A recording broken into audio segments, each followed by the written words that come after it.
सनातन धर्म में एक शब्द बहुत महत्व रखता है, आश्रम। आश्रम शब्द संत महात्माओं के साधनात्मक निवास को भी कहते हैं। ब्रह्मचर्य, गृहस्थ, वानप्रस्थ, संन्यास इत्यादि मर्यादागत परिस्थितियों को भी आश्रम कहा जाता है। और आधुनिक परिप्रेक्ष्य में अलग अलग संप्रदायों के जो मठ हैं, जो मुख्यालय हैं या जो प्रमुख केंद्र हैं, उनको भी आश्रम की संज्ञा दी गई है। अब आश्रम शब्द सामान्यतया हमारे सनातन धर्म में शास्त्रोक्त धर्म को कहा जाता है। शास्त्र ने जिस प्रकार के कर्तव्य का निरूपण किया है, उसमें चतुर्विध प्रकार के शास्त्रोक्त धर्म की आश्रम संज्ञा है। आश्राम्यन्ति स्वं स्वं तपश्चरन्त्यत्र, अपने चित्त को शांत करते हुए आध्यात्मिक मार्ग में बढ़कर जो व्यक्ति तपस्या का आचरण करता है, उसकी अलग अलग स्थितियों के अनुसार क्या धर्म मर्यादा वर्णित है, इसी को आश्रम कहा गया है। इसमें ब्रह्मचर्य, गृहस्थ, वानप्रस्थ, संन्यास, इन आश्रमों की बात आप सब जानते हैं। वर्ण और आश्रम दोनों को मिलाकर वर्णाश्रम शब्द का प्रयोग किया जाता है। जो आश्रम युक्त व्यक्ति होता है उसको आश्रमिक कहा जाता है। जो आश्रम युक्त नहीं होता है या अन्य आश्रम में जाकर फिर उससे नीचे वाले आश्रम उतर जाता है, उसको आरूढ़ पतित कहा जाता है, अनाश्रमी कहा जाता है। तो आश्रमिक और अनाश्रमी ये दोनों शब्द सनातन धर्म में धर्म संगत मर्यादा का पालन करने वाले के लिए और उसके विरुद्ध जाने वाले के लिए प्रयुक्त होते हैं। लेकिन अब क्या हुआ, आश्रमों के नाम पर बनने लगे होटल, आश्रमों के नाम पर बनने लगे डेरे, और इन डेरों में पनपने लगा व्यभिचार, पाखंड, सनातन धर्म को विकृत करने वाले गिरोह। बहुत से डेरे हरियाणा में, पंजाब में, गुजरात में, राजस्थान में और इन क्षेत्रों के लोगों से प्रभावित संस्थाओं के माध्यम से विकसित हो रहे हैं, और जिनके पास कोई सैद्धांतिक बल नहीं, कोई धार्मिक शक्ति नहीं, कोई सांप्रदायिक परंपरा नहीं, केवल खड़े हो गए भोले भाले लोगों के बीच में अपनी मोहिनी वाणी को सत्संग, कीर्तन, नाम दीक्षा इत्यादि का एक आवरण दिखाते हुए स्वयं को संत के रूप में प्रस्तुत करते हुए ये लोग काल्पनिक मतों का प्रसारण करते हुए शुद्ध सनातनी व्यवस्था के विरुद्ध करके अपने कल्ट को बनाने में ध्यान देने लगे। इनमें भी एक संस्था का नाम मैं लेना चाहूंगा अभी इस वीडियो में, राधा स्वामी। अब राधा स्वामी वाले स्वयं को संत मत का बताते हैं।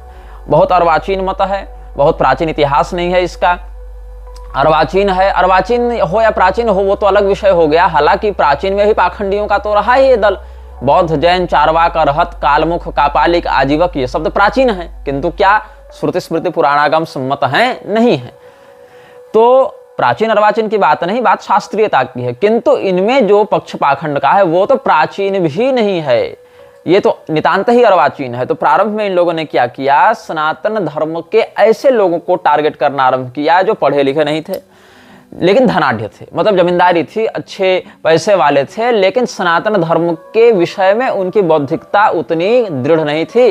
तो संत का वेश बनाकर एक सफेद वस्त्र पहन लिया, कहीं पर कोई पगड़ी बांध ली, कोई फकीर के समान, जैसे सूफी लोग घूमते हैं वैसे सूफी फकीरों का वेश बनाकर, और ये सारे गैर ब्राह्मण स्वयं को ब्राह्मणों के समान धर्मगुरु का महत्व देने के लिए निकल पड़े, इन लोगों को ठगने के लिए, और धीरे धीरे करके इनकी संपत्तियों पर कब्जा करने लगे कि तुम हमको दान दो। क्या करेंगे बाबा दान लेकर? तो बाबा भजन करेंगे। बाबा क्या करेंगे? बाबा कोई वहां बिजनेस थोड़ी करेंगे, बाबा भजन करेंगे। अच्छा बाबा लो भजन करो, लो तुमको 1 एकड़ दे दिया, 2 एकड़ दे दिया, हमारी हैसियत 10 एकड़ की है 10 एकड़ दे दिया, 100 एकड़ की है 100 एकड़ दे दिया। तो इस प्रकार से बन गया आश्रम। आश्रम में घेराबंदी कर दी गई, बोर्ड लगा दिया गया कि सत्संग करेंगे, राधा स्वामी सत्संग व्यास बन गए।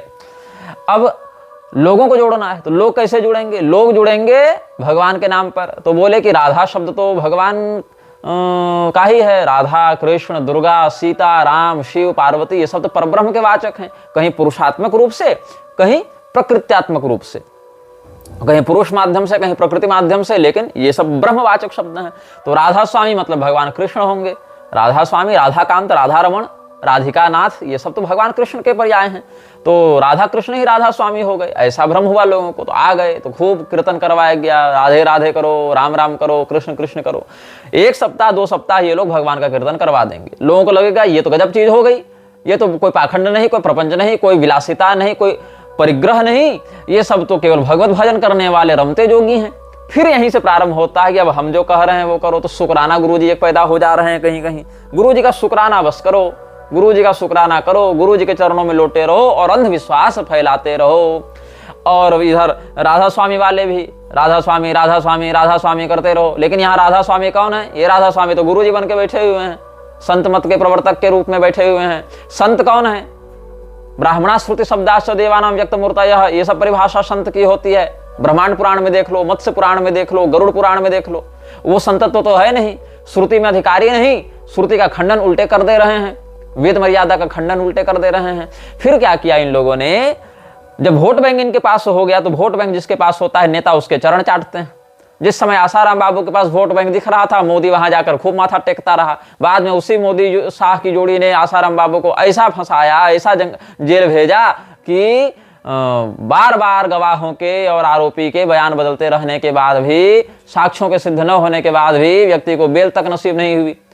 जबकि जग्गी वासुदेव पर भी तमाम आरोप अनेक प्रमाणों के साथ लगाए जा रहे हैं, लेकिन उसके साथ तो अमित शाह बैठकर कार्यक्रम करेगा, क्योंकि नेताओं को नीति नियम से मतलब नहीं है। नेताओं को मतलब है जनाधार और सिंडिकेट से। इस सिंडिकेट का कितना पावर चल रहा है, पावर चलेगा तब तक झुकेंगे, नहीं चलेगा उखाड़ के फेंक देंगे, बस इतना ही होना है।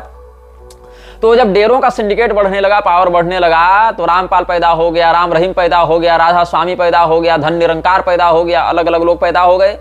अपने आप को सर्वोच्च सर्वसमर्थ जगदीश्वर के तुल्य बताने लग गए। केवल हमारी पूजा करो, हमारे आश्रम में आ जाओ, हमसे जुड़ जाओ, जो हमसे नहीं जुड़ेगा वो मूर्ख है, पाखंडी है, अंधविश्वासी है, हम असली वैज्ञानिक सत्य बताएंगे, सत्य का मार्ग दिखाएंगे। इस दावे के साथ इन्होंने किसानों की जमीनें कब्जा करना आरंभ कर दिया, इन्होंने किसानों की जमीनें हड़पना आरंभ कर दिया। अब किसानों की जमीनें जो हैं वो बहुत बार ऐसे क्षेत्रों में होती थी जहां पर कोई उनका वैल्यूएशन अच्छे से नहीं कर पा रहा था, मतलब वहां दूर दराज वाले प्रांत हैं। तो लॉन्ग टर्म इन्वेस्टमेंट करने के लिए इन लोगों ने दान पत्र लिखवाकर अथवा बहुत ही कम दामों में, सरकारी रेट से भी कम दामों में उन जमीनों को एक्वायर करना, खरीदना आरंभ किया और सैकड़ों एकड़ की संख्या में, हजारों एकड़ की संख्या में खरीदना प्रारंभ किया। और धीरे धीरे करके कहीं कम कहीं अधिक, कहीं कम कहीं अधिक, बस जमीन खरीदते गए, बाउंड्री मारते गए, जमीन खरीदते गए, बाउंड्री मारते गए। और इस प्रकार से राधा स्वामी सत्संग व्यास के बैनर तले हजारों एकड़ भूमि पर कब्जा कर लिया गया, कहीं दान पत्र के माध्यम से, कहीं पर कम मूल्य में रजिस्ट्री करा के माध्यम से। और इन लोगों ने फिर क्या किया? अपना सत्संग व्यास का बोर्ड लगा दिया और वहां पर अपनी असत साहित्य को बेचना प्रारंभ किया, लोगों को मूर्ख बनाना प्रारंभ किया। तो क्या ये धर्म का प्रचार कर रहे हैं? नहीं। आप पढ़ें इनकी पुस्तकों को तो क्या कहते हैं ये लोग, जो राधा स्वामी सत्संग व्यास से अध्यात्म का मार्ग ये सब पुस्तक प्रकाशित है, उसमें आप देखिए 98-99 ये सब में देखिए पृष्ठों में अध्यात्म का मार्ग प्रकाशित है और बहुत कुछ इन्होंने पुस्तकें लिखी हैं। फिर तीसरा पैरा 6 लाइन ये सब हमने यहाँ पर लोगों ने भी भेजा, हमने भी क्रॉस वेरीफाई किया। तो बहुत कुछ तो लोग भेजते हैं कि हमारे पास ये सामग्री है, इसको देखिए, ये सब बातें भी हैं। फिर हम उनको पढ़ते हैं, क्रॉस वेरीफाई भी करते हैं कि जो भेज रहा है वो सामग्री सही है कि गलत है, या उसमें और कोई प्रासंगिक बात तो नहीं, या फिर कहीं कोई असंदर्भित बात तो नहीं। तो जब हम देखते हैं कि ये बातें पुष्ट हैं और इन बातों का संबंध हमें समझ में आता है, तब उन बातों को भी जोड़कर हम बता देते हैं। बाकी हमको जो अपने शोध से बताना है वो तो हम बता ही रहे हैं, लेकिन अगर उसी शोध से जुड़ी हुई कोई ऐसी बात भी कोई प्रामाणिक रूप से बताता है तो हम उसको भी सम्मिलित करते हैं। तो इन्होंने क्या लिखा है कि प्राचीन धर्म ग्रंथों में वेदों का विशेष स्थान है, इन्हें सबसे प्राचीन धर्म ग्रंथ माना जाता है। शताब्दियों पहले जब वेदों को लिखित रूप नहीं दिया गया था, शायद संस्कृत वर्तमान अस्तित्व में नहीं थी तब, और संस्कृत वर्णमाला भी तब अस्तित्व में नहीं थी, शायद संस्कृत वर्णमाला तब अस्तित्व में नहीं थी। उस समय वेदों को इतना पवित्र माना जाता था कि पिता अपने पुत्र को मौखिक रूप से कान में धीरे धीरे इस तरह वेदों का ज्ञान देते थे कि कोई दूसरा न सुन सके। हालांकि वेद अपने ज्ञान तथा प्राचीन ग्रंथ दोनों के कारण पूजनीय है। बहुत अच्छी बात है, लेकिन यहाँ पर एक आपत्तिजनक बात क्या है कि इसके अनुसार वेदों को तब लिखा गया, तब बताया गया या तब रचना की गई। लिखा गया तो नहीं कह सकते, क्योंकि इन्होंने स्पष्ट किया है कि संस्कृत वर्णमाला का अस्तित्व तब नहीं था। तो भैया तुम बोल रहे हो तो वर्णमाला के बिना बोल ले रहे हो, बिना व्याकरण के बोल ले रहे हो, बिना शब्द विन्यास और व्याकरण शब्दानुशासन के ही तुम बोल ले रहे हो, बिना वर्गों का ज्ञान हुए, बिना वर्णों का वर्गीकरण किए हुए तुम बोल ले रहे हो। अस्तु, चलो इनके कुतर्क को मान भी यदि लें राधा स्वामी वालों को, तो केवल मौखिक रूप से संवाद हो रहा था और लिखित रूप से संवाद नहीं हो रहा था। मतलब कि क को कैसे लिखना है, लिपिबद्ध रूप से किस वर्ण को किस आकृति से संकेत करना, ये नहीं था। चलो मान लिया दुर्जनतोष न्याय से, श्रुति शब्द है, बोलते गया पिता और सुनते गया पुत्र, प्राप्त हो गया। लेकिन आगे देखो कैसे इस प्रकार से लोगों को भ्रमित करते हैं।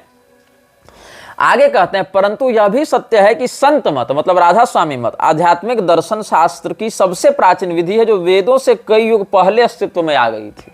मतलब वेद अनादि पौरुषेय नहीं है, वेद तो अर्वाचीन है, राधा स्वामी मत ही प्राचीन है। ये इन लोगों का कुतर्क सुन लो। आगे देखो क्या कहते हैं। फिर भी आगे इस बात में संदेह है कि इसकी प्रतिष्ठा केवल वेदों से भी पुराना होने के कारण होती, तो आधुनिक विचार इसकी ओर ज्यादा ध्यान नहीं देते। आजकल संत मत की इतनी अधिक महत्ता है जो, क्योंकि यह प्रामाणिक सत्य है। मतलब वेदों की जो ये लोग काल गति बताते हैं, वेदों का समय निर्धारण करते हैं, उससे पहले राधा स्वामी को बताते हैं और कहते हैं कि राधा स्वामी मत इतना प्राचीन है, इतना विशुद्ध है, इतना तत्व निरूपक है कि आजकल के बड़े बड़े विद्वान भी इसको मानने के लिए विवश हो गए हैं। अरे भैया, वो विद्वान ही नहीं है जो मान रहे हैं, वो तो लोक विलासिता में फंसे हुए जड़मती लोग हैं जिनको शास्त्रीयता का शकार भी ज्ञात नहीं है। अब वेदों के विषय में क्या कह रहे हैं कि ऋग, यजुः, साम, अथर्व ये सब 4 वेद हैं और वेदों को समझने में वही मुश्किलें सामने आती हैं जो अन्य धर्म ग्रंथों को समझने में।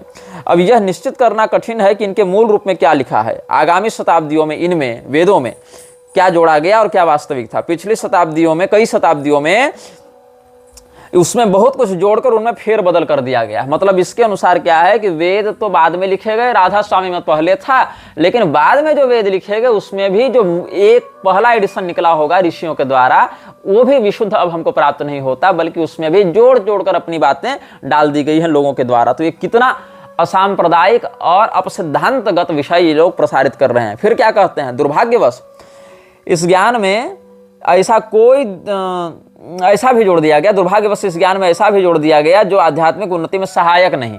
वेद उन लोगों के लिए लिखे गए थे जो आध्यात्मिक रूप से ज्यादा उन्नत नहीं थे। मतलब ऋषियों ने जब वेद लिखा तो उन लोगों के लिए लिखा जो मंदबुद्धि हुआ करते थे, इनके अनुसार, जो आध्यात्मिक रूप से उन्नत नहीं थे, ऐसा ये लोग दावा कर रहे हैं। आध्यात्मिक सत्य को स्पष्ट करने के लिए इन लोगों को मानवीय संबंधों को उदाहरण देना जरूरी था। अगर हमारे पास ऋषियों के श्लोक भौतिक, मतलब यहाँ पर लिखित होगा, भौतिक व शुद्ध रूप में होते तो निस्संदेह आज हमारे पास मनोहर आध्यात्मिक साहित्य होता। वेद बड़े स्पष्ट रूप से शब्द धुन के बारे में बताते हैं। वेदों में इसे नाद कहा गया है। वेद की रचना करने वाले ऋषियों को पवित्र नाद के कुछ स्तरों का अनुभव था। मतलब पूरा नहीं, वेद की रचना करने वाले ऋषियों को कुछ स्तर का अनुभव था, राधा स्वामी वालों को पूरा है। अब वेद और ये सब को, उपनिषद, गीता, ये सब को पढ़ने के लिए किन विद्वानों का आश्रय लेना चाहिए, तो कहता है वेद पढ़ने के लिए मैक्स मुलर की टीका पढ़ो। वेद समझने के लिए मैक्स मुलर के विषय में ये लोग कहते हैं कि मैक्स मुलर को पढ़ने वाले विद्वान हैं। मैक्स मुलर जो हैं, जो वेद पढ़ने वाले विद्वान हैं, वो मैक्स मुलर को पढ़ा करें।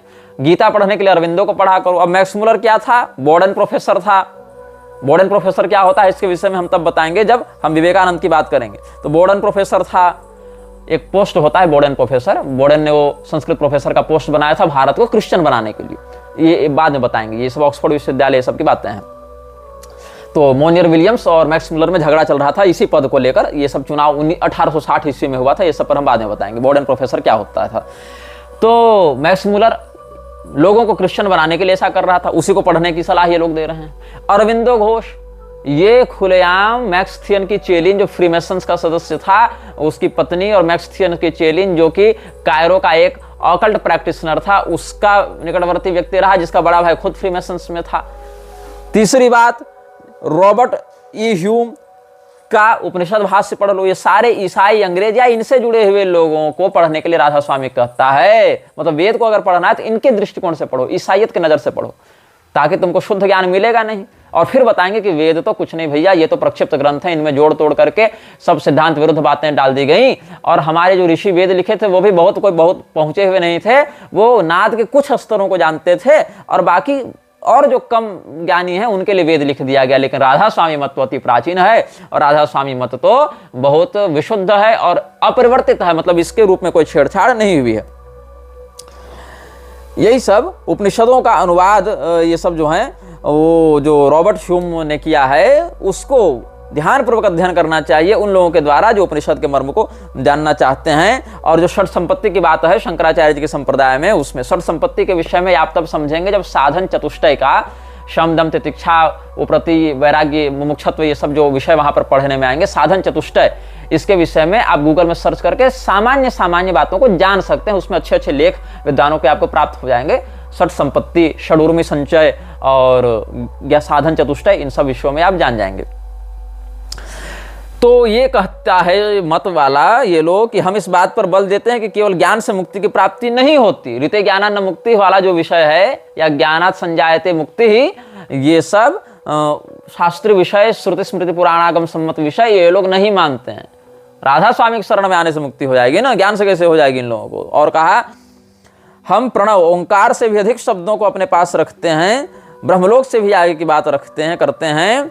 तो मुमुक्षत्व जो है वही थोड़ा काम का विषय है, बाकी तो सब बेकार है। शम दम तितिक्षा सहनशीलता सब बेकार है, केवल मोक्ष की कामना सही है, लेकिन मोक्ष भी ज्ञान से प्राप्त होता है, ये बात गलत है। ये राधा स्वामी वाले कुतर्क कर रहे हैं, और ऐसे कुतर्कों से भरे हुए इनके बहुत से साहित्य और बहुत से उपदेश आपको यूट्यूब पर भी प्राप्त हो जाएंगे। तो ये लोग भूमाफिया हैं, ये लोग कोई संप्रदाय नहीं, कोई सत्संगी नहीं, कोई संत मत नहीं, ये लोग भूमाफिया हैं जो भोले भाले लोगों को मूर्ख बनाकर, उनको वैदिक मर्यादा के विरुद्ध भड़काकर ईसाइयत और अंग्रेजियत के चश्मे से वेदों को विकृत करते हुए अपनी बकवास लोगों के मन में डालकर मृच्छराज के बल को बढ़ाने में लगे हुए हैं। ये इन लोगों का पाखंड इस प्रकार से हमने बताया। ब्रह्मा कुमारी भी ऐसी एक संस्था है जो लोगों से उनकी संपत्तियां हड़प लेती है। कैसे? उन लोगों को एक ज्योति का ध्यान करने के लिए कहती है। जैसा कि हम बता चुके हैं कि मृच्छराज भी अपने अनुयायियों को ज्योतिष स्वरूप का ही ध्यान करके अपने गुलाम के रूप में बदल देता है, अपने स्लेव के रूप में उनको कन्वर्ट कर लेता है, जिसका उनको पता भी नहीं चलता कि हम वस्तुतः किस एंटिटी के गिरफ्त में आ चुके हैं। तो जैसे ऐवास ने एलिस्टर क्रॉली को अपने वश में कर रखा था, उसको प्रोसेस कर रखा था, ऐसे ही मृक्षराज की पैशाचिक शक्तियों ने परम शिव की आड़ में, शिव तत्व की आड़ में लेख राज जो कृपानी था इनका, जो ब्रह्मा बाबा के नाम से ये लोग बाद में बोलने लगे थे, उस ब्रह्मा बाबा को प्रोसेस कर रखा था वो पैशाचिक तत्व। जैसे मैंने बताया आपको, मेरे परिचय में एक अग्रवाल बंधु हैं जो छत्तीसगढ़ के रहने वाले हैं, भाजपा के क्षेत्रीय नेता भी रह चुके हैं, अभी पता नहीं है कि नहीं। उनको भी एक ऐसा ही ब्रह्म राक्षस आता था, और जब वो अपनी पूजा पाठ में लगे रहते थे तो ब्रह्म राक्षस उनसे संवाद करता था। जब आंख खोलते थे तो वो ब्रह्म राक्षस गायब हो जाता था, आंखें बंद करने पर तो दिखेगा ही नहीं, लेकिन जब आंखों को अधखुली रखा करते थे तो वो दिखता था थोड़ा थोड़ा, उसका एक आकृति का अनुभव ये करते थे, उसकी आकृति का। तो इन्होंने 10-5 दिन ऐसा अनुभव किया, सिहरन भी हो और अजीब सा भी लगे। तो इन्होंने पूछा आप कौन हैं? तो उन्होंने कहा मैं साक्षात शिव हूँ, मैं शंकर हूँ, महादेव हूँ, तुम्हारी साधना से प्रसन्न होकर, तुम्हारी भक्ति से प्रसन्न होकर आया हूँ। तो फिर पूछा इन्होंने, वो अभी जीवित हैं, स्वस्थ हैं, बहुत ज़्यादा उम्र के नहीं हैं, वो अभी युवा हैं। तो उन्होंने फिर बताया कि जो उनसे हमारी भेंट हुई थी एक बार, उन्होंने फेसबुक व्हाट्सएप के माध्यम से हमारे मीडिया प्रभारी से संपर्क किया था कि हम बहुत बड़ी संकट में हैं, मुसीबत में हैं, तो गुरुजी से मिलना है, कुछ समाधान चाहिए। तो हमने कहा ठीक है, हम उस रास्ते से गुजर रहे होंगे कभी, तो आपसे कहीं रास्ते पर मिल लेंगे। तो फिर हम बिलासपुर स्टेशन से, हमको ट्रेन पकड़ कर कहीं जाना था, तो स्टेशन से ही हमने कहा कि उनको बुला लो, उनके घर से कुछ दूर था वो स्थान, तो फिर वहाँ से वो आ गए थे मिलने के लिए। तो जो अग्रवाल जी हैं उन्होंने बताया कि नेत्रों को आधा बंद रखने पर और आधा खुला रखने पर वो दिखता था। उसने अपना परिचय महादेव के रूप में दिया, तो कहा कि मैं ही तुम्हारा गुरु हूँ और मैं ही तुम्हारा इष्ट हूँ, तो हमारे बताए मार्गदर्शन का तुम प्रयोग करो। और धीरे धीरे करके इनको बहुत कुछ बातें वो बिजनेस के बारे में बताता था, जिससे उनको काफ़ी लाभ होने लगा, बहुत पैसा भी आने लगा, बहुत प्रतिष्ठा भी प्राप्त होने लगी। लेकिन कहीं ना कहीं वो टोकन ले रहा था अपना, जो इनकी मानसिक शांति थी, शारीरिक स्वास्थ्य था, घरेलू शांति थी, सबको टोकन लेने लगा, बहुत कष्ट होने लगा। बाद में धीरे धीरे इनको समझ में आया, एक और उन्होंने किसी तांत्रिक से संपर्क किया था, 1-2 साधकों से, हमने उनको कहा कि उनसे जाकर मिल लेना। इस प्रकार से उसी समय उनके जो परिचित लोग थे उनसे फिर भगवती का एक प्रयोग हमने दिया उनको, भगवती का प्रयोग कर दिया, त्रिपुरा रहस्य का प्रयोग, और कहा कि इसको आप इस विधि से करेंगे इतने दिनों तक। प्रतिदिन वो करते थे, लेकिन जिस दिन उसका अंतिम दिन था उससे 1 दिन पहले ये भूल गए और सो गए, करना ही भूल गए। फिर इनको दोबारा वो अटैक किया। ऐसे बहुत से हुई बातें, और 1-2 साल पहले की ही बातें हैं, बहुत पुरानी बातें नहीं हैं। तो उस ब्रह्मराक्षस ने, वो ब्रह्मराक्षस था, वो कोई देवता नहीं था, लेकिन लोगों को भटकाने के लिए वो ब्रह्मराक्षस का वैसा महादेव हूँ ऐसा भ्रम करते हुए प्रोसेस करता था। वैसे ही लेखराज कृपलानी का भी हाल हो गया। तो ये जो ब्रह्मा कुमारी वाले हैं, इन लोगों ने सबसे पहले अपना नाम रखा था क्या? ओम मंडली। तो हमारे पास डेली मेल का जो पत्र है, अखबार डेली मेल, उसका 5 जुलाई 1939 ईस्वी का एडिशन है डेली मेल का। वहां पर एक टाइटल छपा है, 100 girls refuse to marry, the Om Mandli celibacy cult which forbids girl disciples to marry and induces wifes to leave their husbands. fled up against in Karachi yesterday when it was said that in spite of government measures, more than 100 girls have resumed the cult and refused to leave two houses there. Already property in Hyderabad has been confiscated from the founder, 44 years Bhai Lekhraj, who has sworn to emulate Krishna, the Hindu deity, who had 16,000 women votaries. Lekhraj has now bought 5 buses. It is thought that he may be trying to develop the cult by moving from place to place. जो लेखराज क्या कर रहा था उस समय, महिलाओं को उनके घरों से तोड़ तोड़ कर बाहर ले जा रहा था। कहा कि कृष्ण भगवान 16,000 विवाह किए थे, हम भी टक्कर के आदमी हैं, हम कोई कम है क्या? और 100 लड़कियों का यहाँ समाचार छपा है जिन्होंने विवाह करने से मना कर दिया कथित ब्रह्मचर्य संगठन को ज्वाइन करने के कारण। और जो महिलाएं विवाह कर चुकी हैं वो भी अपने पति को छोड़कर भाग जावे, हमारे संगठन में आ जावे, ऐसा ये लोग कह रहे थे। और 5 बसें भी उसने खरीद रखी थी ताकि अगर किसी संकट की स्थिति में हम लोग को माइग्रेट करना पड़े तो हम लोग माइग्रेट कर सकें। डेली मिरर जो है ना, गेराल्डाइन हाउस, रॉल्स बिल्डिंग, फैटर लेन, EC4, यहां से हम एक डेली मिरर से बता रहे हैं, ओम मंडली को लव सेंचुरी की उपाधि दी गई थी, जो बहुत सी लड़कियों को अपने ओर आकर्षित करके उनको कथित ब्रह्मचर्य के नाम पर पता नहीं क्या करवा रहे थे लोग पिशाच पूजकों के द्वारा। The government of Sindh yesterday banned the well known Hindu Om Mandli CLBC institution after receiving the report of a special tribunal appointed to investigate the institution's activities. एक स्पेशल ट्रिब्यून बैठाया गया था इन लोगों की जांच करने के लिए, तो ओम मंडली को बैन किया गया था। यही ओम मंडली को रिब्रांड करके ब्रह्मा कुमारी के नाम से इन लोगों ने लॉन्च किया। ओम मंडली was founded 3 years ago in Hyderabad by Dada Lekhraj, a wealthy merchant, to propagate the virtue of celibacy and give expression to the growing revolt against the Hindu idol of marriage, whereby the wife is merely the husband's chattel. The society had about 400 members, including many beautiful young girls. Wives discontented with their husbands fled to the Om Mandali headquarters to such an extent that last August, irate husbands left stand picketed the building for several days. Police then took action and began to investigate alleged orgies going on inside. The movement had enjoyed great popularity in Hyderabad, said the Associated Press. बहुत से सुंदर और जवान लड़कियों को अपने ओर आकर्षित करके ब्रह्मचर्य के नाम पर ये लोग अपने ग्रुप में सम्मिलित करवाते थे और ऑर्गी प्रैक्टिसेज में लगे रहते थे। इन सब विषयों को आप गूगल में सर्च करके जान सकते हैं। और फिर बहुत सी जब अपने पति से नाखुश महिलाएं, असंतुष्ट महिलाएं भागने लगी पतियों को छोड़ छोड़कर और ओम मंडली ज्वाइन करने लगी, तब जब पुरुषों ने इन लोगों के हेडक्वार्टर पर आक्रमण किया था, फिर पुलिस के संज्ञान में सब बातें आई, तब उन लोगों ने एक्शन लेकर इसको वहां पर बैन करवाया था। और ये संख्या जिस समय छपा था समाचार, उस समय 400 महिलाएं थी। लेकिन 13 मार्च 1939 ईस्वी को डेली मेल ने क्या छापा? Wives have left their husbands and young girls have refused to marry. Karachi से छपा था, संडे था उस दिन, 13 मार्च 1939 को ये। तो 5000 fight women's cult, 5,000 angry husbands, parents and guardians yesterday marched on the Sindh government secretariat in protest against the activities of the Om Mandali celibacy cult here. The cult has aroused fierce indignation by including young girls to refuse to marry and wives to leave their husbands. A clash seemed inevitable as the march has been harmed by the government. The crowd, led by crippled Hindu leader Baswani in a wheelchair, came face to face with a cordon of police. Then the Minister of Public Works, Mr. Wazirani, intervened. He gave a written guarantee that the government would order the cult to discontinue certain practices. The crowd dispersed. Founder of the cult is handsome 44 years old Bhai Lekhraj, against whom charges of kidnapping are being heard in the magistrate's court. Om Radhe, his pretty daughter-in-law and president of the Om Mandali Society, is charged with abetting him. The cult was started 2 years ago in Hyderabad, but was driven from there by an organized campaign of opposition and murder threats. लड़कियों को kidnap करने, उनके साथ व्यभिचार करने इत्यादि का, और घरों की महिलाओं को अपने पतियों के, अपने पिताओं के विद्रोह के साथ सुखी वैवाहिक जीवन को तोड़कर या उनकी वासनाओं को अनुचित रूप से उत्तेजित करते हुए, या छोटी उम्र की कुंवारी लड़कियों को या सुंदर जो जवान नवयुवतियां उनको अपने गल्ट में अलग अलग सम्मोहक विद्याओं का प्रयोग करके ये लोग बुलाते थे और उनसे अनैतिक कार्यों को करवाते थे। ये जो है डेली मेल का हमने आपको पढ़कर सुनाया। अब ये एक और आप देखेंगे दैनिक देशबंधु में भी ये छपा था। एक देशबंधु जो है साप्ताहिक देशबंधु छपती थी, उसका आप एक एडिशन मेरे पास है 11 दिसंबर 1976 का, उसमें भी एक यही बात छपी है।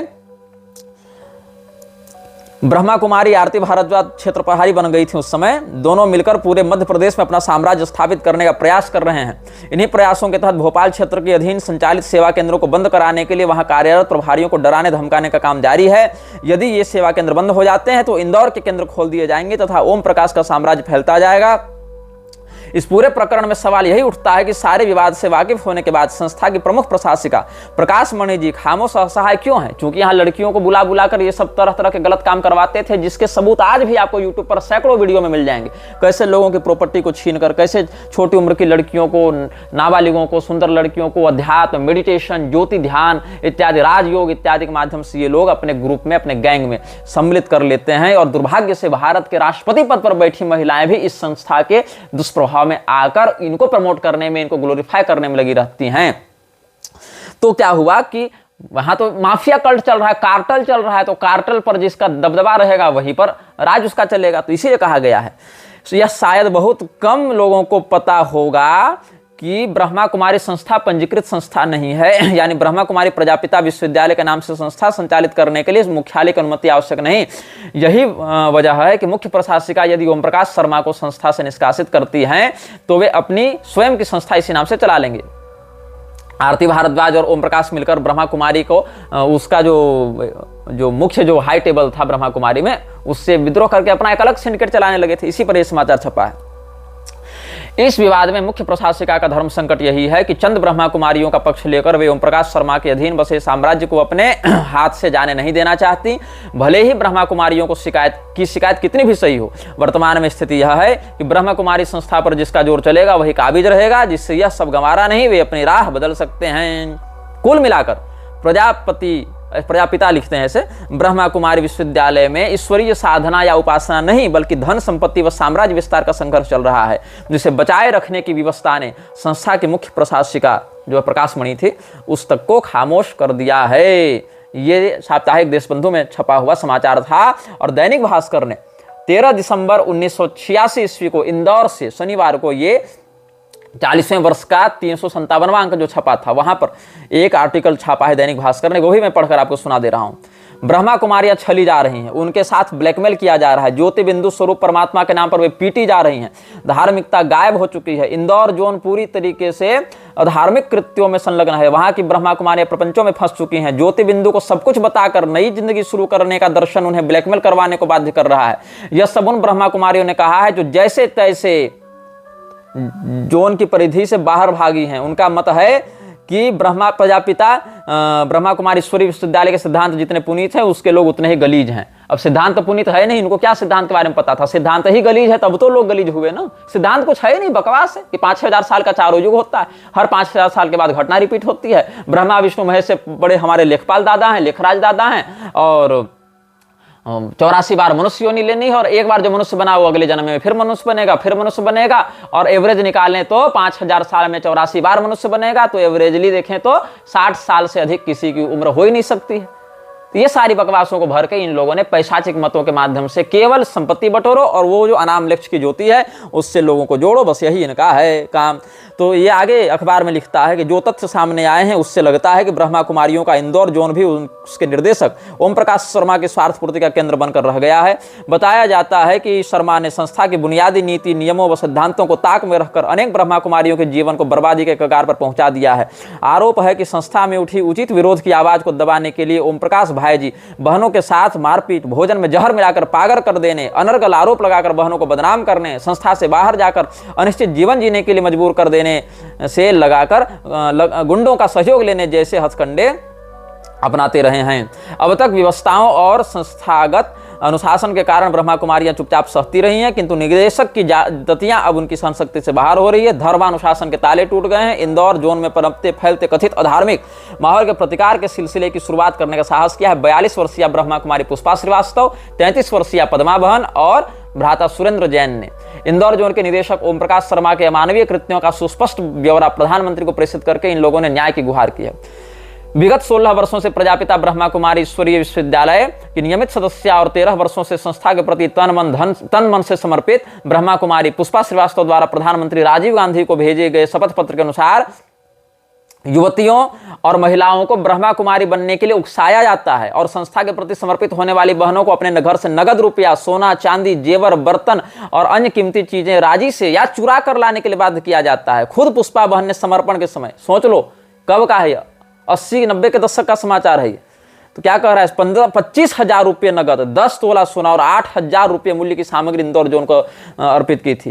धन व अन्य संपदा लेते समय आश्वासन दिया जाता है कि विपत्ति काल में या जरूरत पड़ने पर आपको वापस लौटा दिया जाएगा। तब तक इस धन का विस्तार ईश्वरीय संदेश के विस्तार तब तक इस धन का उपयोग ईश्वरीय संदेश के विस्तार हेतु किया जाएगा, किंतु बाद में आवश्यकता अनुसार मांग करने पर कुछ भी नहीं लौटाया जाता। बहने व भ्राता ऐसी दशा में कुछ नहीं कर सकते, क्योंकि धन लेते समय किसी भी प्रकार की रसीद अथवा प्रमाण पत्र नहीं दिया जाता। देखो गौर करना, आज भी ये सारा सिंडिकेट, ये जो माफिया कार्टल चला रहा है इन लोगों के द्वारा, उसका यही मोनोपोली का नियम रहा है, जो कि बहुत से अभी के भी ब्रह्मा कुमारी के चंगुल से भागे लोग सार्वजनिक रूप से व्यक्त करते रहे। यूट्यूब में बहुत से ऐसे इंटरव्यू आपको मिल जाएंगे। शपथ पत्र में आरोप है कि संस्था को समर्पित ब्रह्मा कुमारियों को इंदौर जोन के निदेशक इस निर्देश के साथ अपने अधीनस्थ सेवा केंद्रों पर तैनात करते हैं कि वहां आध्यात्मिक उद्देश्य से आने वाले ईश्वरीय सदस्यों से ईश्वरीय सेवा के नाम पर अधिकाधिक चंदा वसूल कर इंदौर भेजे। संस्था मुख्यालय के निर्देश नहीं होने के बावजूद जोन इंचार्ज ने प्रत्येक ब्रह्मा कुमारी को निश्चित अवधि में निश्चित धनराशि अनिवार्य रूप से इंदौर कार्यालय भेजने के निर्देश दे रखे हैं, जिसका पालन न करने पर अथवा कम राशि भेजने पर ब्रह्मा कुमारी को प्रताड़ित किया जाता है, उसे अक्षम व बागी करार दिया जाता है तथा बार बार विभिन्न केंद्रों पर भटकाकर मानसिक यातनाएं दी जाती हैं। शपथ पत्र में कहा गया है कि इंदौर जोन के अधीनस्थ 30 सेवा केंद्रों से ब्रह्मा कुमारियों के द्वारा एकत्रित कर टैक्स जो वसूल रहे थे, इंदौर जोन को भेजे गए बगैर हिसाब के धन में भी 30 सेवा केंद्रों से ब्रह्मा कुमारी द्वारा एकत्रित कर इंदौर जोन को भेजे गए बगैर हिसाब के धन में भी जोन निदेशक ओम प्रकाश और प्रशासिका आरती बहन 60 गांठ कर भारी गोलमाल करते हैं। संस्था का नियम है कि प्रत्येक सेवा केंद्र से प्राप्त धन का हिसाब एक निश्चित प्रारूप के फॉर्म व रजिस्टर में दर्ज करके मुख्यालय माउंट आबू भेजा जाना चाहिए, किंतु ऐसा होता नहीं। निदेशक ओम प्रकाश मुख्यालय को धोखा देने के लिए अपने जोन के प्रत्येक सेवा केंद्र पर दोहरा हिसाब रखवाते हैं और चंदे के रूप में प्राप्त मोटी रकम डकार जाते हैं। यह भी आरोप है कि ओम प्रकाश ने ब्रह्मा कुमारियों द्वारा सेवा केंद्रों से एकत्रित चंदा राशि के दम पर न्यू पलासिया इंदौर में लाखों की लागत से ओम शांति भवन के नाम पर जोन मुख्यालय का निर्माण करवाया। इस भवन में इंदौर नगर निगम की अनुमति लिए बिना गैरकानूनी रूप से एक विशाल तलघर, एक बेसमेंट भी बनाया गया है। पता नहीं उस तहखाने में क्या चल रहा था। इस गुप्त तहखाने में ओम प्रकाश व उनकी सहयोगी आरती बहन द्वारा अनेक बार संदिग्ध व्यक्तियों के साथ आयोजित गुप्त बैठकों का चश्मदीद गवाह होने का दावा शपथ पत्र में किया जाता है। किन पैशाचिक संस्थाओं के साथ उस तहखाने में ये लोग क्या रिचुअल्स कर रहे थे, क्या सैटनिक डेमोनिक समनिंग्स कर रहे थे, ये तुम सोच सकते हो कि लोगों से चंदा वसूल करके, जबरदस्ती मनी लॉन्ड्रिंग करके, माफिया के समान पैसा हफ्ता वसूल करके एक भवन बनाया जाता है और भवन में एक बेसमेंट बनाया जाता है जहां संदिग्ध लोग आकर संदिग्ध गतिविधियां करते हैं। यह राजीव गांधी को भेजे शपथ पत्र में लिखा गया है।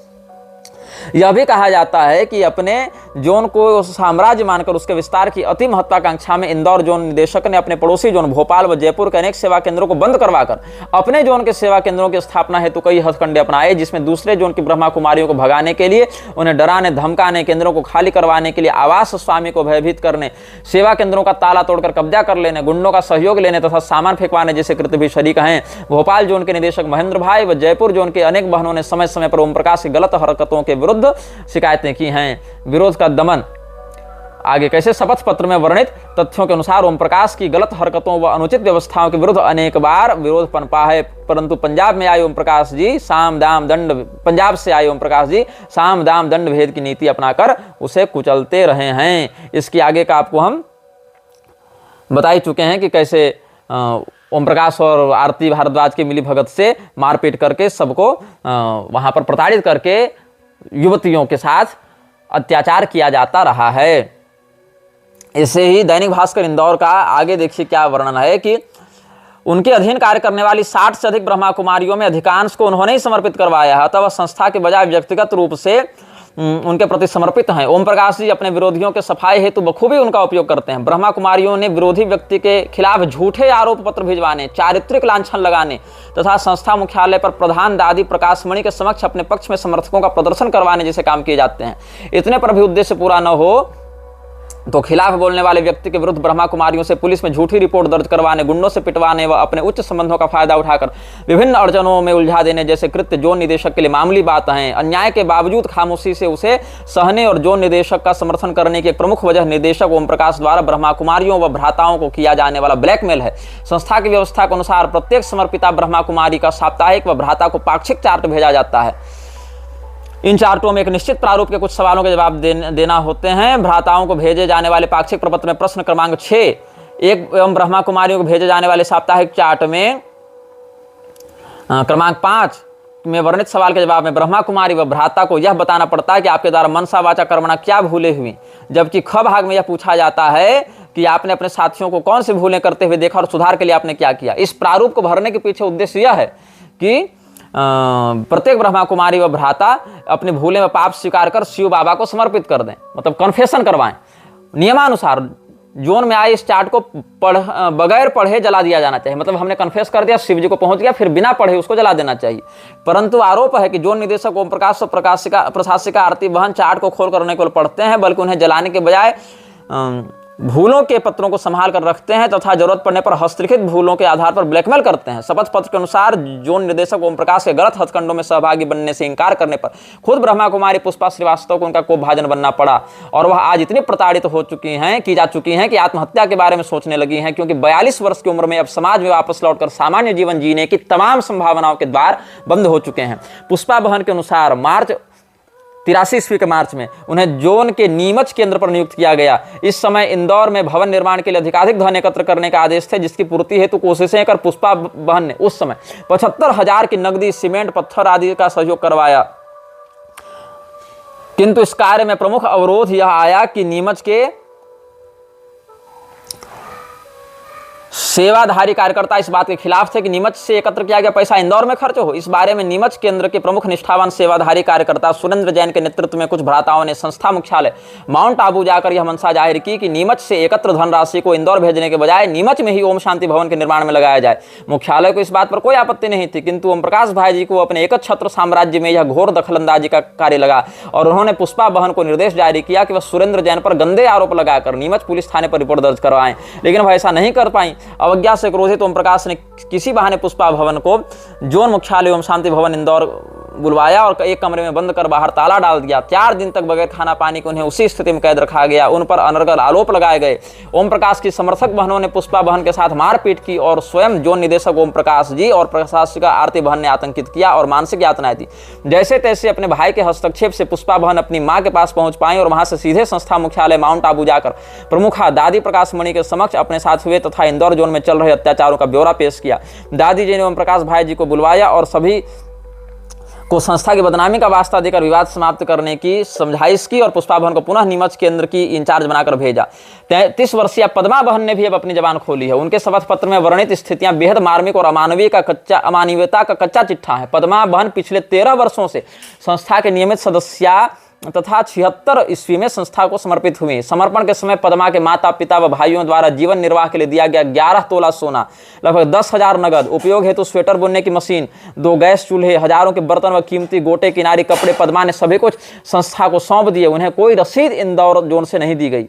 पद्मा बहन द्वारा प्रधानमंत्री को भेजे गए शपथ पत्र में वर्णित तथ्यों के अनुसार समर्पण के बाद और से तक उनके मन में ओम जी के प्रति श्रद्धा रही, किंतु धीरे धीरे उनकी असलियत उजागर हुई। अनेक बहनें इनकी शोषणवादी प्रवृत्ति व धन संग्रहण हेतु भारी दबाव से घबराकर घर लौटने लगी। इसी समय एक प्रकरण और सामने आया। शपथ पत्र में कहा गया कि ओम जी द्वारा वरिष्ठ ब्रह्मा कुमारी प्रकाश निवासी गुड़गांव को, यहाँ तो लाइन बदल गई है, मैंने गलत पढ़ दिया। शपथ पत्र में कहा गया कि ओम जी द्वारा वरिष्ठ ब्रह्मा कुमारी प्रकाश निवासी गुड़गांव को भोजन में धीमा जहर खिलाया गया, जिसके परिणाम स्वरूप ब्रह्मा कुमारी मरी तो नहीं, किंतु वह पागल हो गई और 3 माह तक ग्वालियर पागल खाने में उसका उपचार हुआ। बाद में ओम जी ने प्रकाश को भगा दिया और अपनी विश्वास पात्र ब्रह्मा कुमारी आरती भारद्वाज को मुख्यालय से स्वीकृति लेकर जोन इंचार्ज बनवा दिया, ताकि मनमानी करने में आसानी हो। ब्रह्मा कुमारी पुष्पा श्रीवास्तव के शपथ पत्र में उल्लेख कई आरोपों की पुष्टि पद्मा बहन के शपथ पत्र से होती है। पद्मा बहन के अनुसार पुष्पा को कई दिनों तक ओम शांति भवन इंदौर में ताले में मतलब बंद करके भूखा प्यासा कैद रखा गया। इसके बाद 2 अक्टूबर 1985 को ओम जी ने ब्रह्मा बहन को एक पद्मा बहन को एक पुड़िया देकर उसे आटे में मिलाने और उसकी रोटी बनाकर पुष्पा को खिलाने के निर्देश दिए। जहर की आशंका के कारण पद्मा ने यह काम करने साफ मना कर दिया। इसके बाद मार्च 86 में पद्मा को पुनः ओम जी ने नीमच जाने तथा वहां के सेवा केंद्र पर कार्यरत पुष्पा बहन को मारने और त्रास देने को कहा, किंतु पद्मा ने फिर मना कर दिया। 2 बार आदेशों की अवहेलना के कारण ओम जी क्रुद्ध हो गए। पद्मा पर भी जुल्मों का सिलसिला शुरू हो गया और कई सेवा केंद्रों में इधर उधर भगाया गया, बदनामी के प्रयास किए गए, संस्था से निष्कासन की धमकी दी गई। तनाव के कारण पद्मा गंभीर रूप से बीमार हो गई, वैवाहिक जीवन जीने के योग्य न रहे और ऐसी व्यवस्था में संस्था में ही जुड़ी रहे। यह वाकया मई 84 का बताया गया है। अब पद्मा बहन के शपथ पत्र से यह तथ्य भी उजागर होता है कि मौका पड़ने पर ओम जी हर संपर्क का उपयोग अपने फायदे के लिए करते हैं। प्रलोभन व प्रताड़ना की नीति जब सुरेंद्र जैन को दबा नहीं पाई, तब ओम जी ने अलग रणनीति बनाई। इसके लिए मध्य प्रदेश के मुख्यमंत्री मोतीलाल वोरा के भाई गोविंद लाल वोरा का उपयोग किया। गोविंद लाल वोरा के ब्रह्मा कुमारी संस्थान से बेहद अच्छे संबंध हैं और वह रायपुर केंद्र की ब्रह्मा कुमारी कमला जी से बहुत प्रभावित है। अब तो रायपुर छत्तीसगढ़ की राजधानी बन गई, उस समय नहीं बना था। पद्मा के शपथ पत्र के अनुसार ओम जी ने कमला बहन को रायपुर से इंदौर बुलवाया और पद्मा की मौजूदगी में निम्न श्रेणी शिक्षक के पद पर कार्यरत सुरेंद्र जैन का स्थानांतरण नीमच से दूर दराज के क्षेत्र में कराने की योजना बनाई गई। तदनुसार गोविंदलाल बोरा के संबंधों का लाभ लेकर भ्राता सुरेंद्र जैन का स्थानांतरण नीमच से 150 किलोमीटर दूर बुधनिया करा दिया गया। सुरेंद्र जैन का कसूर यह था कि उन्होंने ओम जी द्वारा की जा रही अनियमितताओं, धन के घोटालों और बहनों के साथ हो रहे जुल्मों का सप्रमाण विवरण ब्रह्मा कुमारी आश्रम के मुख्यालय माउंट आबू में संस्था प्रमुख दादी प्रकाश वाणी तक पहुंचाया था। इंदौर जोन में सेवा करने वाली उक्त दोनों ब्रह्मा कुमारियों ने जोन निदेशक ओम जी द्वारा किए गए अत्याचारों के विरुद्ध प्रधानमंत्री और संस्था प्रमुखा दादी प्रकाश मणि तक गुहार करने की कोशिश की है, किंतु ऐसी अनेक ब्रह्मा कुमारियां हैं जो अपनी तमाम संपदा और जीवन का सुनहरा समय संस्था को अर्पित करने के बाद घर लौटने पर विवश हो गई और आज समाज के लिए तिरस्कार और घर परिवार के व्यंग बाणों के बीच असामान्य जीवन जी रही हैं। भ्राता सुरेंद्र जैन ने इस प्रतिनिधि को बताया कि 1969 में इंदौर जोन की स्थापना के बाद अब तक इस जोन से 25 ब्रह्मा कुमारियों को इतना परेशान व हताश किया गया कि वे मजबूरन घर लौटी। जैन के अनुसार केंद्र छोड़ने वाली ब्रह्मा कुमारी की सूची इस प्रकार है। ब्रह्मा कुमारी पद्मा जो गुड़गांव से थी, महू से थी, प्रकाश गुड़गांव से, सरोज जबलपुर से, उमा भी जबलपुर से, कमल भी जबलपुर से, कला इंदौर से, आशा पांचाल इंदौर से, अंजू इंदौर से, वसुंधरा इंदौर से, सुनीता इंदौर से, सरला इंदौर से, पूर्णिमा रायपुर से, तारिणी रायपुर से, सुमन रायपुर से, चंद्रा रायपुर से, दुर्गेश रायपुर से, प्रेमा रायगढ़ से, नीलम भिलाई से, चंद्रिका बिलासपुर से, सविता जबलपुर से, शिव कुमारी कोटा से, सीता बस्ती से, रायपुर वाली बस्ती से, और अखिलेश महू से, जागृति नीमच से और गीता इंदौर से। इस सूची में 1 वर्ष से लगाकर 20 वर्ष तक संस्था में पूर्णतः समर्पित रही ब्रह्मा कुमारियों के नाम शरीक हैं। सुरेंद्र जैन का कथन है कि अकेले एक जोन से 25 ब्रह्मा कुमारियों की घर वापसी इस तथ्य का प्रमाण है कि जोन निदेशक की व्यवस्थाएं असह्य और मानवीय गरिमाओं के प्रतिकूल हैं। इंदौर के सुप्रसिद्ध चिकित्सक डॉक्टर उषाकांत धोलकिया इंदौर जोन के स्थापना काल से ही संस्था से संबंध रहे हैं और वह भी निदेशक ओम जी के कथित कुकृत्यों के विरोध का परिणाम भोग चुके हैं। ये सब हमने आपको उसी समय के कंटेम्प्रेरी पेपर कटिंग्स से पढ़कर सुनाया है, समझाया है। आप सभी यह जान लें कि ये ब्रह्मा कुमारी कोई आध्यात्मिक संस्था है ही नहीं। ब्रह्मा कुमारी सीधे सीधे माउंट आबू की भूमाफिया संस्था है जो लेखराज के द्वारा स्थापित की गई थी, जो लेखराज स्वयं को कृष्ण भगवान के सापेक्ष 16,000 लड़कियों का पति बनाना चाहता था और इन 16,000 नवयुवतियों को उनके विवाहिता होने के बाद भी या अविवाहिता होने के बाद भी, विवाहिता हो तो पति छोड़कर हमारे पास आ जाओ, कुमारी हो तो शादी नहीं करूंगी ऐसा संकल्प लेकर हमारे पास आ जाओ, लेकिन सुनो आओगी तो अकेले मत आना, खूब सोना चांदी गहना जेवर लाकर यहाँ पर लेकर आना और हमें दे देना और तुम इन सभी चीज से मुक्त हो जाना, अपना फ्लैट हमारे नाम कर देना, तुम इनसे मुक्त हो जाना, अपने गहने हमारे पास जमा कर देना, तुम इन चीजों से मुक्त हो जाना। और सरकारी जमीन को कैसे इन लोगों ने माउंट आबू में कब्जा किया है इस विषय पर भी लोगों ने हमें प्रमाण भेजे हैं और उस जमीन का जो प्रभाव है पॉश कॉलोनीज में या जंगल की ज़मीनें, पहाड़ की ज़मीनें, वन विभाग की ज़मीनें, सरकारी ज़मीनें, प्राकृतिक ज़मीनें, इनको ये सारी संस्थाएं कब्जा करके रखती हैं। लेकिन चूंकि नेताओं से इनका खूब बढ़िया उठना बैठना है, साठ गांठ है, नेता लोग वोट बैंक के लालची हैं और इनके पास जनाधार होता है, ऊपर से महिलाएं हैं, कौन भिड़ने जावे, 10 तरह के आरोप लगा देती हैं महिलाएं।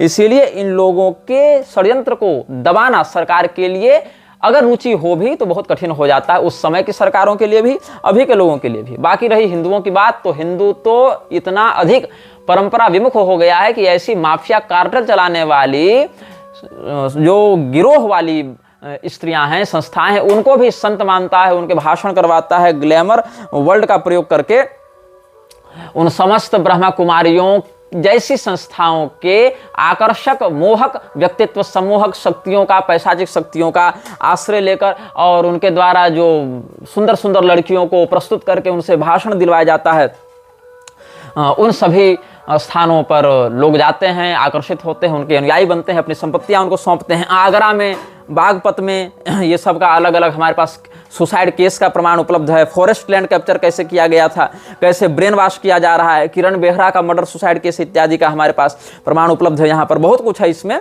और जो न्यूज कटिंग्स हैं, केस जो इन पर कितने सारे चल रहे हैं, भूमाफियाओं के, जो ग्वालियर केस है, भोपाल का केस है, कैसे हिंदू महिलाओं को ये लोग अपने संस्था से जोड़कर ब्रह्मा कुमारी संस्था को 14 से 20 साल की लड़कियों को अपनी ओर आकर्षित करने में बड़ी रुचि रहती है। क्या करते हैं ये लोग, ट्रेंड सुंदरियों को, युवतियों को, 14 से 20 साल तक की सुंदर कन्याओं को बहकाकर फांस कर ले उड़ते हैं, दूर देशस्थ अपने अड्डों में भेज देते हैं। धनिक युवकों को उन लड़कियों के माध्यम से फंसवा कर उनसे धन ऐंठ लेते हैं। साधारण लोग और अधिक आयु की प्रौढ़ा स्त्रियों को ये कम पसंद करते हैं।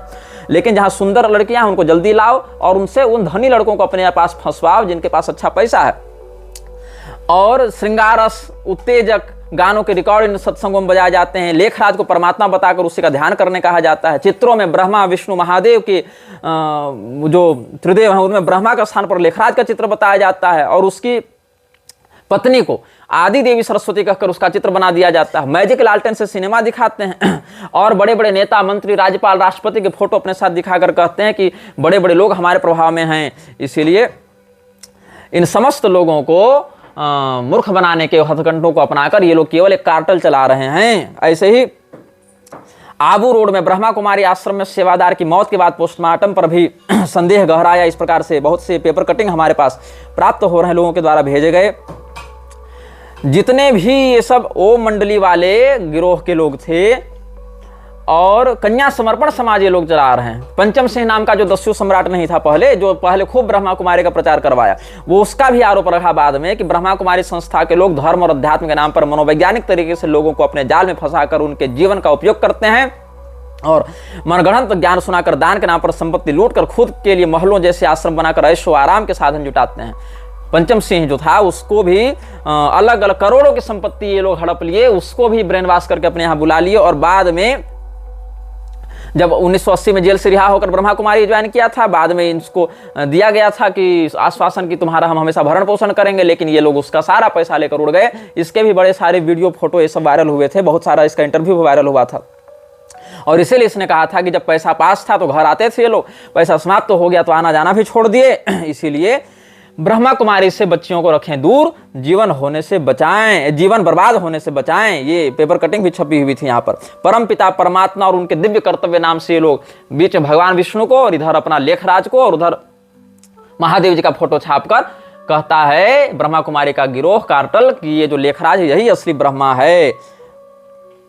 तो इस प्रकार से ब्रह्मा कुमारी के विरुद्ध बहुत कुछ आपको ऑनलाइन भी मिल जाएगा, बहुत कुछ हमने भी बता दिया है, बाकी आप स्वयं भी शोध करके जान सकते हैं कि कैसे ये लोग शिव बाबा के नाम पर और स्वयं को हिंदू संस्था के रूप में प्रोजेक्ट करते हुए लक्ष्मी नारायण की फोटो कहीं लगाकर, कहीं शिव पार्वती का फोटो लगाकर, कहीं पर लेखराज और उसकी पत्नी को ब्रह्मा सरस्वती बताकर लोगों की संपत्ति को हड़पते हुए उनको यौन रूप से कुंठाग्रस्त बनाकर अमीर लोगों को फांसने के लिए राजयोग, मेडिटेशन, ईश्वरीय विश्वविद्यालय इत्यादि के नाम पर लोगों का यौन शोषण करते हुए, आर्थिक मानसिक शोषण करते हुए ये सारे लोग लगे हुए हैं मूर्ख बनाने में, धन दोहन करने में, कार्टल चलाने में। और इन समस्त लोगों को इसी प्रकार से बहिष्कृत किया जाना चाहिए जैसा आप किसी भी आतंकवादी संगठन को बहिष्कृत करते हैं। इनका आतंकवाद बंदूक से नहीं दिमाग से चल रहा है ना, और उसके बाद ये कार्टल चलाकर लोगों के पूरे बसे बसाए जीवन को उजाड़ने में लगे हैं। तो ऐसे राधा स्वामी, ब्रह्मा कुमारी जैसे अलग अलग भूमाफिया कार्टल संस्थाओं से आप दूर रहें,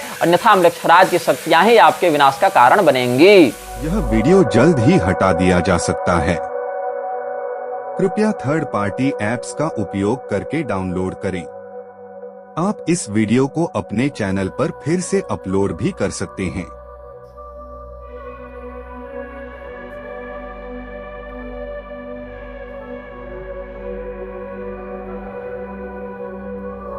This video may get deleted soon. Please download using third party apps. You may also re-upload this video on your channels. Thank you.